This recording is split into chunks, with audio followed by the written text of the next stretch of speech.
The Bridge at Dawn. Elena loved mornings by the river. The quiet mist, the faint hum of the water, and the way the rising sun painted the world in gold made her feel alive.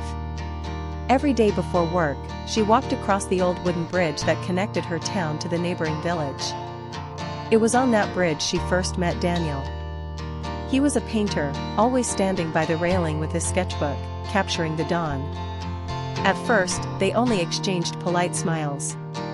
But over time, their greetings turned into short conversations about the colors of the sky, the chill in the air, the stories behind the houses along the river. One morning, Elena stopped beside him. "Why do you always paint here?" she asked. Daniel smiled. "Because the light is never the same twice.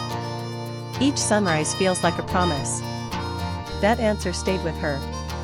She began lingering longer, sometimes arriving earlier just to catch more of his words.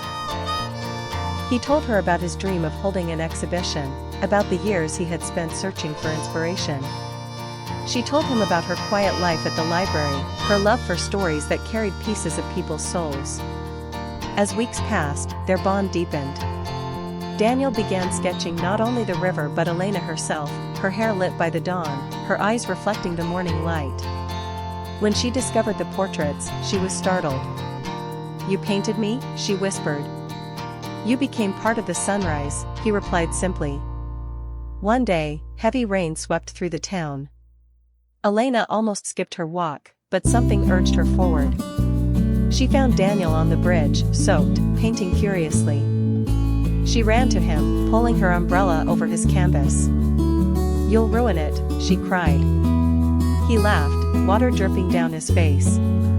Some moments are worth the risk. In that rain, their eyes met, and words felt unnecessary. He leaned forward, and she didn't move away. Their first kiss tasted of rain, river, and something infinite. Months later, at Daniel's first exhibition, Elena stood before a painting titled The Bridge at Dawn. In it, the river glowed, the mist swirled, and at the center stood two figures, hand in hand, facing the sunrise together. She realized then that love, like the dawn, was not about permanence but about showing up every day, discovering new colors in the same light. And on the bridge each morning, they kept finding them.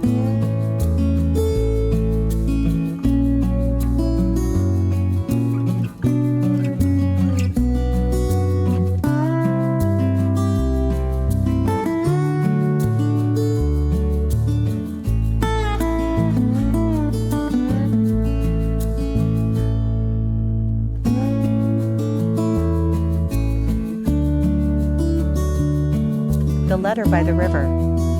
Evelyn often visited the quiet riverbank behind her grandmother's house. It was her secret place, a spot where she could think, sketch, and dream. One afternoon, while she was sketching the ripples of the water, she noticed something unusual wedged between the rocks. It was an envelope, slightly damp but still sealed.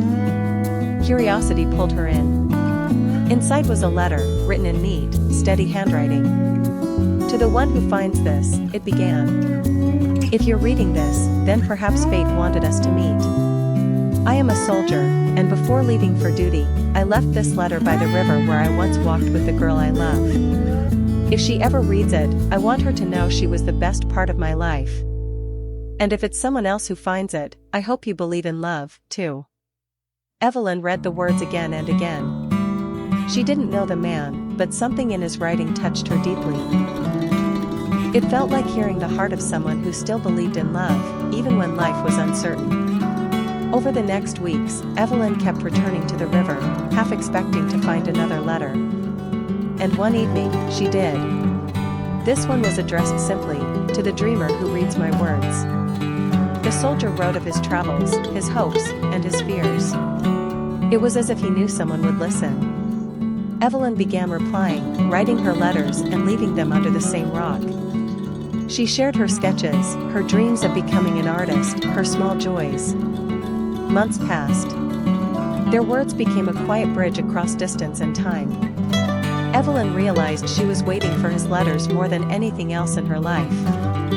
One spring morning, as the cherry blossoms bloomed by the river, she found not a letter, but a man. He stood by the rocks, holding a folded piece of paper in his hand. His uniform looked worn, his eyes tired but warm.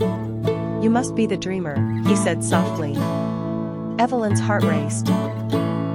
She couldn't speak at first, but then she smiled. "And you must be the soldier who still believes in love." The river whispered between them, carrying away the silence. From that day on, the letters were no longer just words on paper, they were the beginning of a life they would write together.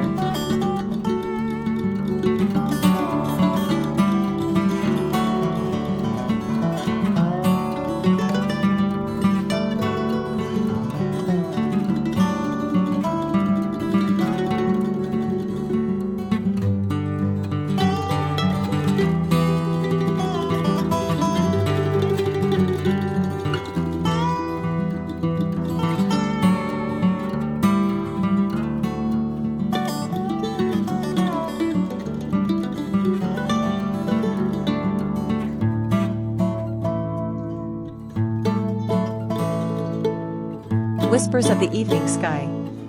Evelyn loved watching sunsets. To her, every fading light was a promise that tomorrow would bring something new. One summer evening, as the sky burned with orange and violet, she met Daniel. He was sitting on the same park bench, sketching the horizon with quiet intensity. "Beautiful, isn't it?" she asked. He looked up, startled, then smiled. "It's the only time of day when everything feels still. Like the world is catching its breath." From that evening, they returned to the park again and again. Evelyn brought her stories, her laughter, her dreams of traveling the world. Daniel brought his sketchbook, showing her drawings that seemed to capture not just places, but feelings. They shared ice cream on warm nights, whispered secrets under dim lampposts, and discovered how effortlessly two strangers could become everything to each other. Yet time is not always kind. Daniel received an offer to study art abroad. It was the chance he had dreamed of, yet it pulled him away from her.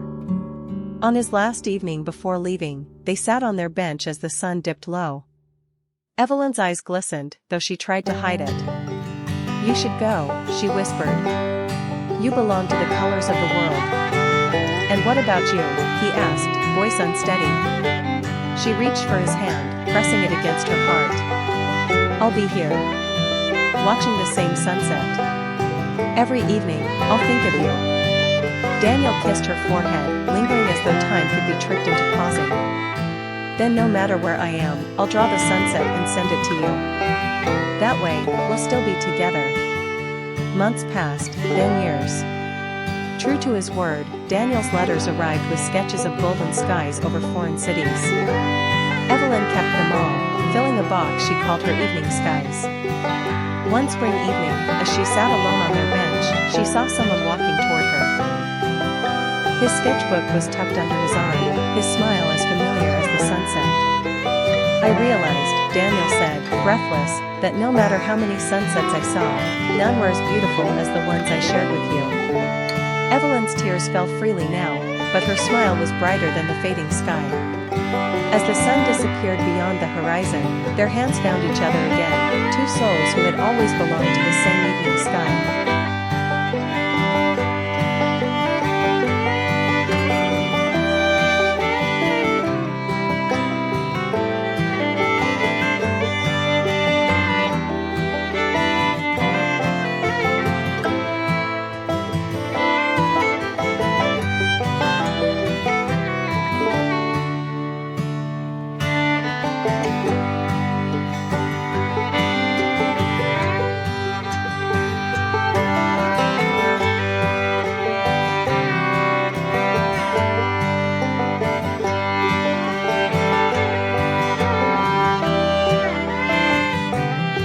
Cafe by the river.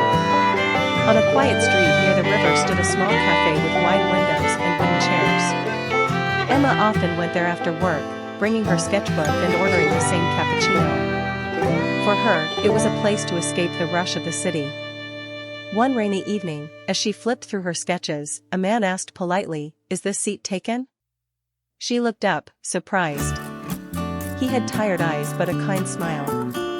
His name was Daniel, a photographer who had just returned from months of traveling. They started talking, first about art and photography, then about the little things, how rain sounded different on rooftops, how rivers carried secrets no one could hear.